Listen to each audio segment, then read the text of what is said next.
요셉은 꿈을 꾸고 나서 그 꿈 이야기를 형들에게 말한 바람에 정말 형들로부터 감당할 수 없는 엄청난 미움을 받았습니다. 요셉의 형들은 요셉이 얼마나 미웠던지 광야에서 만난 요셉을 죽이려고 구덩이에 집어넣었죠. 그러다가 애굽으로 장사하러 가는 이스마엘 사람들을 만나 은 20을 받고 요셉을 그들에게 팔았습니다. 요셉은 애굽으로 가게 되었고, 애굽으로 간 요셉은 애굽 왕의 경호대장인 보디발의 집에 팔렸습니다. 오늘 말씀은 바로 이 보디발의 집에서 있었던 이야기입니다. 우리는 보디발의 집에서 보여준 요셉의 모습을 통해서 이상적인 신앙인의 모습 두 가지를 살펴볼 수 있습니다. 그 하나는 본문 3절에 있습니다. 그의 주인이 여호와께서 그와 함께 하심을 보며 또 여호와께서 그의 범사에 형통하게 하심을 보았더라. 내가 하나님의 은혜로 살아가고 있다는 사실, 이걸 사람들에게 보여줄 수 있고, 그리고 사람들은 그렇게 살아가는 나의 모습을 인정해 주는 것, 이것이 우리가 요셉을 통해서 볼 수 있는 신앙인의 이상적인 모습입니다. 요셉을 보십시오. 보디발이 자기 집에서 일하는 요셉을 유심히 살펴볼 때에 요셉이 하는 일마다 하나님이 도우시고 이끄시는 것을 목격을 할 수가 있었습니다. 저 사람을 보니까 하나님이 저 사람을 돕는 것이 분명해. 저 사람을 보니까 하나님이 계신 것이 틀림없어. 저 사람을 보니까 저 사람은 하나님의 이끌려 살아가는 그런 사람인 것이 분명해. 이런 소리를 들을 수 있는 사람이 곧 이상적인 신앙인이다 라고 하는 말씀입니다. 아브라함이 그런 사람이었죠. 창세기 21장 22절을 보면 이렇게 말씀했습니다. 그때에 아비멜렉과 그 군대장관 비골이 아브라함에게 말하여 이르되 네가 무슨 일을 하든지 하나님이 너와 함께 계시도다.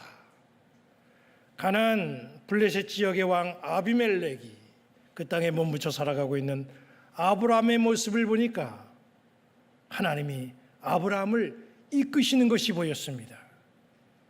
그래서 아브라함을 찾아가서 너를 내가 가만히 보니까 너는 무슨 일을 하든지 하나님이 너하고 함께 계시는구나, 이렇게 말했던 거예요. 예수님은 믿는 사람이 세상에서 어떤 모습으로 서야 될지 마태복음 5장 16절에서 이렇게 말씀했습니다. 이같이 너희 빛이 사람 앞에 비치게 하여 그들로 너희 착한 행실을 보고 하늘에 계신 너희 아버지께 영광을 돌리게 하라. 우리 모든 성도들, 우리를 바라보는 세상 사람들에게 아브라함처럼 그리고 요셉처럼 하나님의 역사하심을 보여줄 수 있는 그런 능력의 성도들 되시기를 주님의 이름으로 간절히 축원합니다. 그것이 이상적인 신앙인의 모습이라는 거예요. 이상적인 신앙인의 모습 또 하나는 나로 인하여 사람들이 복을 받는 역사가 일어나는 거예요. 창세기 39장 5절 하반절을 보면 이렇게 말씀했죠. 여호와께서 요셉을 위하여 그 애굽 사람의 집에 복을 내리심으로 여호와의 복이 그의 집과 밭에 있는 모든 소유에 미친지라. 요셉으로 인하여서 보디발의 집에 하늘의 복이 임했습니다. 흔히 하는 말로 복덩이가 굴러 들어온 거예요. 나로 인해서 누군가가 복을 받게 된다면 나는 영향력이 있는 사람 아니겠습니까? 나로 인하여 복을 받는 사람에게 나는 은인이 되는 거예요. 그리고 복을 받게 되는 사람은 또 나에게 대해서 얼마나 큰 고마운 마음을 갖겠습니까? 요셉이 사람들에게 그런 영향력을 끼치는 사람, 은혜를 끼치는 사람이라는 거예요. 요셉으로 인해서 보디발의 집에 복이 임했습니다. 하나님이 주시는 복이 보디발의 소유를 더욱 풍요롭게 했어요.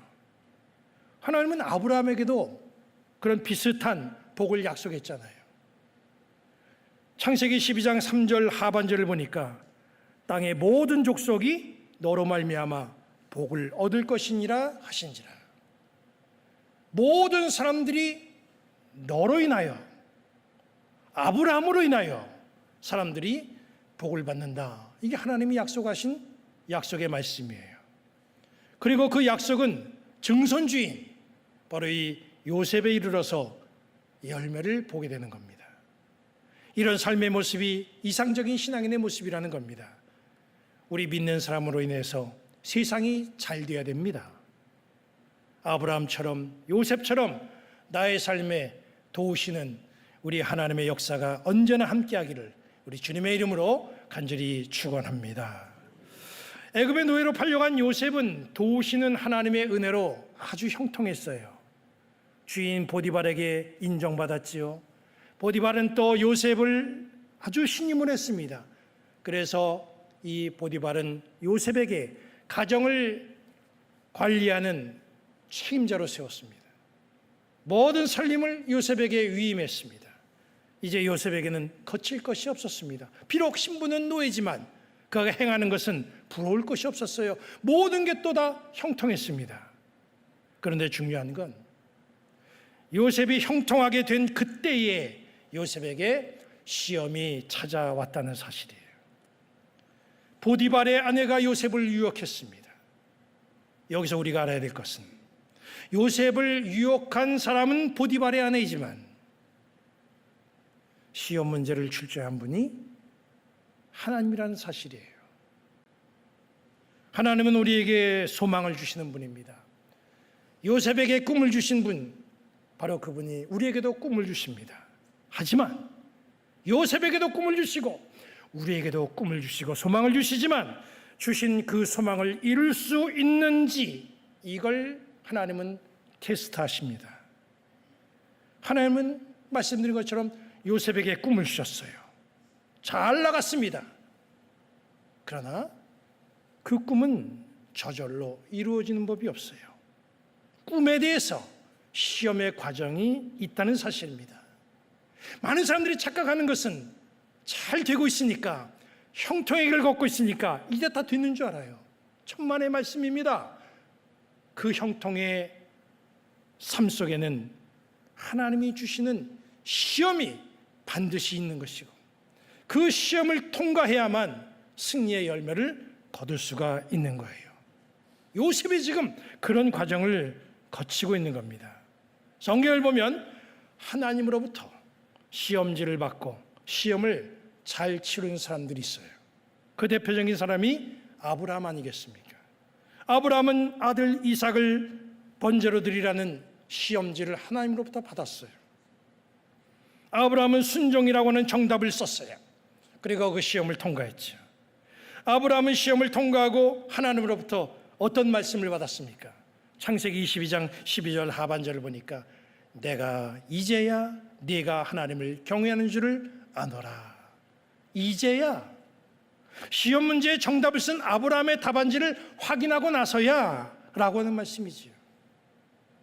오늘 우리가 말씀에서 주목해야 될 부분은 하나님이 시험 주실 때에 그 시험을 어떻게 통과할 수 있는가, 통과하는 방법입니다. 하나님은 보디발의 아내를 통해서 유혹이라고 하는 시험지를 내놓으셨습니다. 그리고 요셉이 그 시험지에 어떤 답을 쓰는지 그걸 지켜보고 계셨습니다. 이런 상황에서 요셉은 어떤 답을 써내려갔습니까? 요셉이 어떤 답을 써내려갔는가, 이걸 집중적으로 살펴보는 것이 오늘 말씀의 포인트입니다. 보디발의 아내가 요셉을 유혹했을 때에 요셉이 어떤 반응을 보였습니까? 창세기 37장 9절 하반절을 봅니다. 내가 어찌 이 큰 악을 향하여 하나님께 죄를 지으리까? 우리가 관계한다고 한다면 이건 하나님 앞에 아주 큰 악입니다. 하나님 앞에 죄 짓는 겁니다. 그렇기 때문에 그럴 수 없다는 것이 요셉의 설명이죠.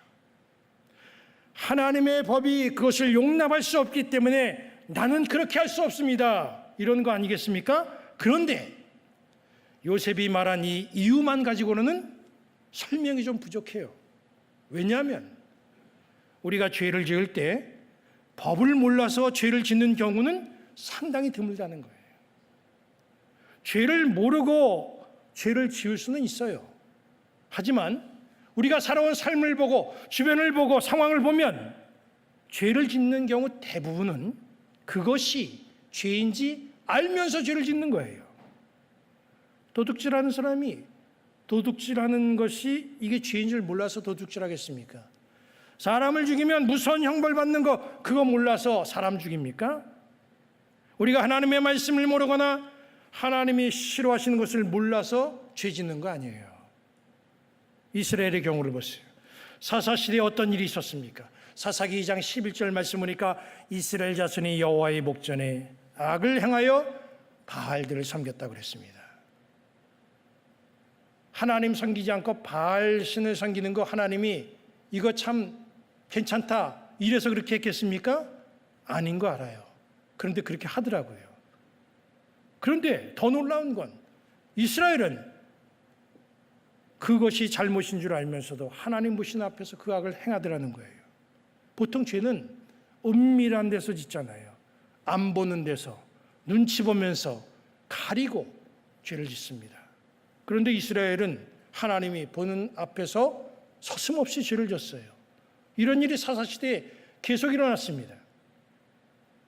죄인 줄을 알면서 죄를 지면 벌 받는다는 사실을 알면서도 하나님이 우리의 모든 것을 지켜보고 있다는 사실을 알면서도 그렇게 하면 안 된다는 거 우리는 성경을 통해서 읽어왔고 들어왔고 알면서도 우리는 왜 이렇게 자꾸 죄를 짓는 걸까요? 세 가지로 우리는 그 이유를 살펴볼 수 있습니다. 첫째는 죄를 지어도 회개하면 용서받을 수 있다는 마음 때문에 죄를 짓는 겁니다. 우리는 우리아의 아내를 범한 다윗의 범죄 이야기를 잘 알고 있습니다. 그런데 다윗의 범죄 이야기가 왜 쓰여졌겠어요? 왜 이 말씀이 우리에게 교훈이 되고 있습니까? 너희들 그렇게 하면 안 된다, 큰일 난다, 이거 알려주기 위해서 그 범죄 이야기가 기록된 거 아니겠습니까? 그런데 이상하게 그 이야기를 읽는 우리는 죄에 대해서 경각심을 갖는 것이 아니라 오히려 위로를 받고 있다는 거예요. 오히려 죄를 지은 사람을 그 말씀이 위로하고 죄에 대해서 불감증을 가져오게 만드는 그런 희한한 일이 벌어지고 있다는 거예요. 죄를 짓고 나서 아주 당당할 정도로 다윗을 보라 이거예요. 다윗. 그가 죄를 지었지만 잘못했다고 하나님 앞에 회개하니까 그리고 눈물 뿌려 기도하니까 다 용서받지 않느냐. 죄는 언제든지 회개하면 용서받을 수 있다는 그 마음이 죄를 알면서도 죄짓게 하는 이유가 되고 있다는 사실이에요. 다윗의 범죄 이야기가 죄를 지은 사람을 변호해 주는 말씀으로 악용되고 있는 사실이 과거에도 지금에도 계속해서 일어났고 일어나고 있습니다. 그렇기 때문에 때로는 하나님의 말씀이 왜곡된 위로를 줄 수 있다는 사실을 우리는 인식하고 하나님의 말씀을 그저 아전인수격으로 해석하는 일이 우리 가운데 없어야 될 줄로 믿습니다. 둘째로 우리가 죄를 알면서도 죄를 짓는 그 이유는 죄에 대한 대가가 얼마나 무서운 형벌인지를 모르기 때문에 그래요. 다윗을 보십시오. 다윗은 끔찍한 죄를 짓고 회개했습니다. 그리고 용서받았죠. 하지만 죄에 대한 대가는 상당히 혹독했습니다. 자식끼리 칼부림하면서 형제를 살해했어요. 반란을 일으키고 아버지 죽이겠다고 칼 뽑아든 그런 자식이 있었습니다. 이게 남의 집 일이니까 그렇지 우리 집에서 이런 일이 일어나는 생각해 보세요. 이거 얼마나 비참한 사실입니까? 이 모든 일은 다윗이 범죄하고 회개하고 용서받고 나서 일어난 일들이에요. 다윗이 범죄했을 때 나단 선지자가 다윗을 찾아왔지요. 그리고 하나님이 주신 채찍의 메시지를 전달했습니다. 나단 선지자의 메시지를 들은 다윗은 겸손하게 말씀에 순종했습니다. 그리고 그 자리에서 바로 회개했습니다. 하나님은 회개한 다윗을 용서하셨어요. 그러나 다윗은 용서는 받았지만 죄를 범한 것에 대하여는 혹독하게 치러야 됐습니다. 엄청난 혹독한 대가였어요. 죄에 대한 대가를 가볍게 보는 사람들이 있습니다. 그저 회개하면 용서받지, 이 생각에만 집중하는 사람들이 있다는 거예요. 하지만 기억해야 될 것이 있습니다.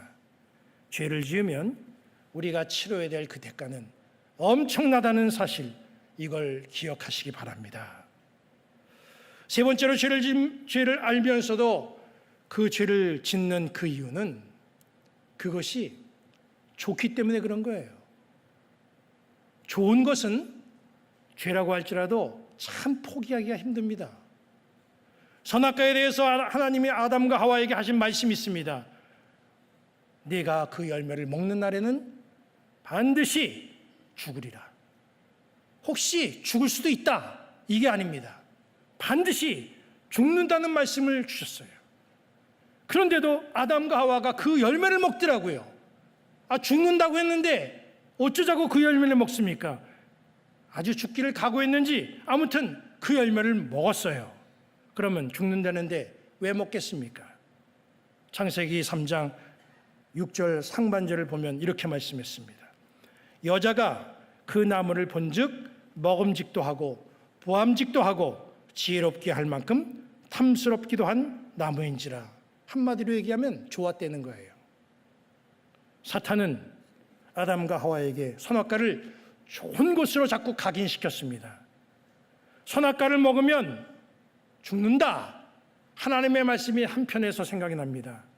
그런데 선악과를 먹으면 하나님처럼 된다, 또 이 생각도 한편에 있어요. 아니, 선악과를 먹으면 하나님처럼 된다는데 이거보다 더 좋은 일이 또 어디 있겠습니까? 그래도 양심이 있으니까 처음에는 좀 두렵고 떨리고 주저할 수 있죠. 그런데 하나님께서 그렇게 말씀하셨으니까 하지 말아야지, 이런 생각을 가질 수는 있어요.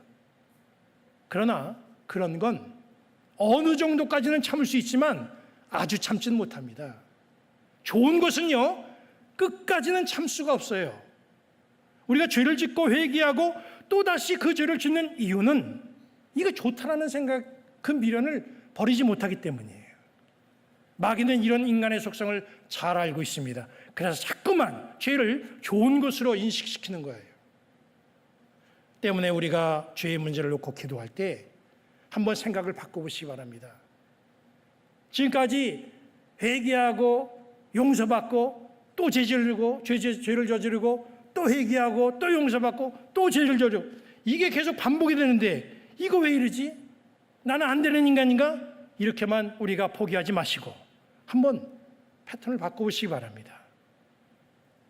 어떻게 기도하냐면, 주여, 죄에 대해서 견디고 참을 수 있도록 해주십시오, 이렇게 기도하기보다는 죄가 싫어지게 해주십시오. 지금까지 내가 좋았던 그거 싫어지게 해주십시오. 이렇게 기도의 제목을 한번 바꿔보자는 거예요. 죄는 참는 데서 해결되는 게 아니라 싫어지는 데서 해결되는 겁니다. 죄는 싫어질 때 비로소 이길 수가 있는 거예요. 요셉은 참으로 지혜로웠습니다. 하나님이 주신 꿈을 순간의 쾌락으로 날려버리지 않았습니다. 요셉은 하나님이 자기를 형통하게 했지만 이게 전부가 아니라는 사실을 알았습니다. 분명히 하나님은 나를 테스트할 것이다. 그는 늘 주님을 의식하고 경외했고, 그래서 하나님이 주시는 시험을 통과했던 거예요. 그리고 마침내 꿈을 이루어냈지요. 노예로 끌려온 땅에서 꿈이 자랐습니다. 애굽의 제2인자 총리라고 하는 꿈이 이루어졌고 열매를 보았습니다. 그리고 열방에 이익을 주는 능력 있는 사람으로 그 역할을 감당하면서 아주 멋있게 쓰임받았잖아요. 하나님은 오늘 사는 이 자리에 앉아있는, 또 영상으로 예배하는 우리에게도 꿈을 주셨습니다. 그러나 그 꿈은 저절로 이루어지지 않습니다. 꿈을 이루는 데 있어서 과정이 필요합니다. 그 과정에는 하나님이 주시는 시험이 있고 우리는 그 시험을 통과해야만 합니다. 우리에게 성공과 실패는 하나님이 주시는 이 테스트에 어떤 답을 적어내는가, 여기에 있다는 사실을 우리는 요셉을 통해서 깨달아야 될 줄로 믿습니다. 우리 모든 성도들 이 한 주간을 살면서 죄의 유혹을 이기고 하나님이 나에게 주신 꿈을 키워가면서 하나님이 주신 꿈을 이루어가는 성도들 되시기를 우리 주님의 이름으로 간절히 축원합니다.